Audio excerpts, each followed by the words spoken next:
안녕하십니까, 박사입니다. 미국과 이스라엘이 이란을 상대로 전면적인 테러 전쟁을 벌인 지 몇 주 만에 비관론자들은 이란 경제가 급속도로 붕괴할 것이라고 예측했습니다. 하지만 오늘날 테헤란의 슈퍼마켓과 시장을 방문해 보면 전혀 다른 풍경을 접하게 됩니다. 가판대는 신선한 농산물이 가득하고 생활용품도 여전히 구할 수 있으며 수유소에는 긴 줄이 늘어서 있지 않습니다. 실제로 이란은 수십 년 동안 이러한 시나리오에 대비해 왔습니다. 1979년 이슬람 혁명 이후 처음으로 표명된 자급자족 원칙인 저항 경제는 정교한 메커니즘으로 발전해 왔습니다. 테러 공격으로 아살루예와 이스파한의 석유화학, 철강 단지가 심각한 타격을 입은 것은 분명하지만 이란 경제 근간은 워싱턴이나 텔아비브의 예상보다 훨씬 더 견고한 것으로 드러났습니다. 호르무즈 해협은 이 경제전쟁의 결정적인 전장으로 떠올랐습니다. 수십 년간의 불법적인 제재와 이제는 직접적인 군사적 공격으로 궁지에 몰린 테헤란은 마침내 지리적 요충지를 이용해 자신들을 괴롭히는 세력들을 압박하고 있습니다. 해협을 통한 전체 통항량은 급격히 감소했지만 상품 분석 회사인 K플러의 자료에 따르면 이란의 원유 수출량은 3월 말 기준 하루 185만 배럴로 증가했으며 이는 전쟁 이전 수준보다 약 10만 배럴 증가한 수치입니다. 한 이란 고위 에너지 거래업자는 현지 언론과의 인터뷰에서 높은 가격이 군사 예산을 부분적으로 상쇄하고 감소된 물량을 보충하고 있다고 말했습니다. 지난 4월 13일 미국이 발표한 불법적인 해상 봉쇄로 이란은 더욱 압박을 받고 있습니다. 하지만 이란 관리들은 이러한 상황에서도 우회책을 마련해 두었습니다.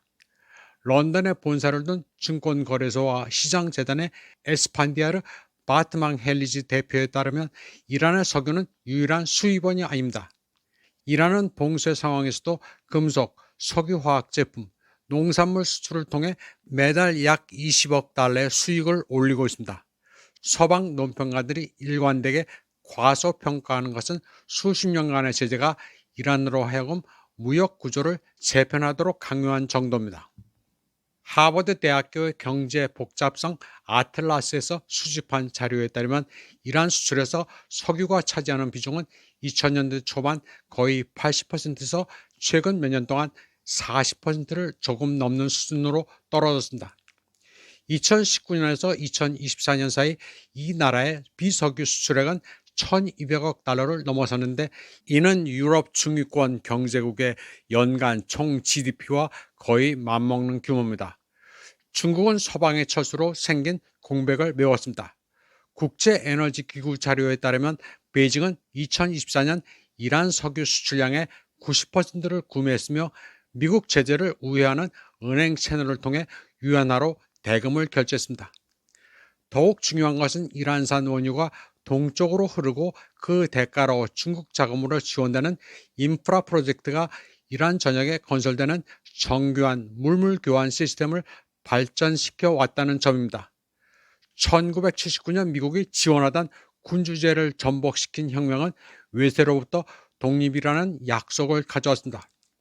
전쟁의 압박 속에서 그 약속은 실질적인 필요성이 됐습니다. 이란은 현재 식량의 약 80%를 국내에서 생산하고 있으며 이는 1980년대 50% 미만에서 크게 증가한 수치입니다. 제약업계는 첨단 생물학적 제재와 암 치료제를 포함해 국내에서 소비되는 의약품의 97%를 생산합니다. 따라서 최근 테러 공격의 표적이 된 것은 놀라운 일이 아닙니다. 이란 최대 항암제 및 병원 의약품 생산 시설 중 하나인 토피그 다로 시설이 미사일 직격탄을 맞아 생산 라인과 연구 부서가 파괴됐습니다. 105년 역사를 자랑하는 이란 파스테르 연구소는 B형 간염, BCG, 광견병 백신 생산을 담당하는 생의학연구센터이자 백신센터의 중심지였지만 이번 화재로 폐허로 변했습니다. 테헤란에 있는 델라람 시나 정신병원이 심하게 파손됐으며 당시 병원 안에는 약 30명의 환자가 있었습니다. 이란 적십자사는 이번 공격이 시작된 이후 총 307개의 의료, 보건 및 응급시설이 피해를 입었다고 보고 있습니다. 대부분의 국가에게 대규모 전쟁의 발발은 기본적인 서비스의 붕괴를 의미합니다. 그러나 이란의 경우 40일간의 미국과 이스라엘의 침략 전쟁은 경제 회복 속도와 피해 규모를 꾸준히 앞지르는 모습을 보여줬습니다. 자동차 부문은 국내 수요를 충족할 만큼 충분한 기본 차량을 생산하고 있습니다. 냉장고, 세탁기, 에어컨과 같은 가전제품 분야에서도 스노와와 엔타캅 같은 이란 브랜드가 국내 시장의 대부분을 점유하고 있습니다. 이것이 바로 전쟁이 1년 이상 지속되더라도 경제가 살아남을 수 있는 이유입니다. 이란은 47년 동안 테러 제재 속에서 살아왔습니다. 현재 테러와의 전쟁은 새로운 상황이 아니라 오래된 상황이 더욱 악화된 것입니다. 이번 전쟁에서 가장 중요한 전장 중 하나는 전력 공급 문제였습니다. 미국과 이스라엘의 공습으로 여러 주에 걸쳐 변전소와 송전시설이 피해를 입었습니다. 하지만 이란은 이러한 위협에도 불구하고 침착하게 대응해 왔습니다. 1980년대 이라크 전쟁 당시 중앙 집중식 기반 시설의 취약성을 깨달은 이란은 발전 용량을 전국에 걸쳐 수백 개 소규모 시설로 분산시켰습니다. 그 결과 어느 지역에서도 대규모 정전 사태가 발생하지 않았으며 전력망은 계속해서 정상적으로 작동해 공장, 병원, 정유시설들이 운영을 유지할 수 있게 됐습니다. 진지한 관찰자라면 누구도 이 테러 전쟁의 인명피해나 이란의 심각한 경제난을 부인하지 않습니다. 리알 화학 가치는 폭락했고 주요 식료품 가격은 140%를 넘어섰습니다. 전쟁 이전 연간 약 130억 달러의 수익을 창출했던 석유 화학 제품 수출 중단은 재정에 가장 필요한 시기에 외환 수입을 감소시킬 것입니다. 전쟁 발발 전 10개월 동안 8억 6천만 달러의 수출 수익을 올렸던 이스파한의 거대 모베라케 제철소의 철강 생산량은 크게 감소했습니다.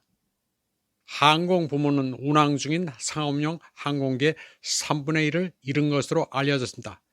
여기에 실업, 임금 손실, 교육 중단과 같은 인적 비용과 전체 경제 생산량의 30%를 차지하는 것으로 추산되는 비공식 부문을 더해야 합니다.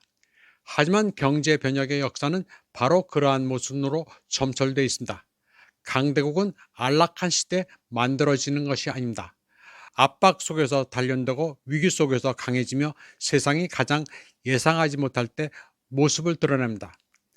뉴욕타임즈에 기고한 시카고 대학교 정치학과 교수 로버트 페이퍼는 이란이 이번 전쟁을 통해 미국, 중국, 러시아와 함께 세계 패권의 네 번째 중심지로 부상하고 있다고 분석했습니다. 이 전쟁은 이 나라를 약화시키고 고립시키려는 의도였지만 오히려 어떤 주요 경제국도 호르무즈 해협에 대한 이란의 영향력을 무시할 수 없다는 것을 보여줬습니다. 페이프는 아시아 국가들이 이란의 영향력에 대응해 미국과의 관계와 멀어지고 있다고 지적합니다. 중국, 인도 그리고 동아시아 대부분 국가들에게 에너지 접근은 이제 테헤란의 허가를 통해서만 가능합니다. 이 시련을 거쳐 탄생할 이란은 2025년의 이란과는 전혀 다를 것입니다. 이제 고비를 넘겼고 미래는 밝아지고 있습니다. 새롭게 부상할 이 나라는 관리해야 할 문제가 아니라 존중받아야 할 강대국으로 자리매김할 것으로 예상됩니다. 이번 방송은 여기까지 하겠습니다. 시청해주신 여러분 감사합니다.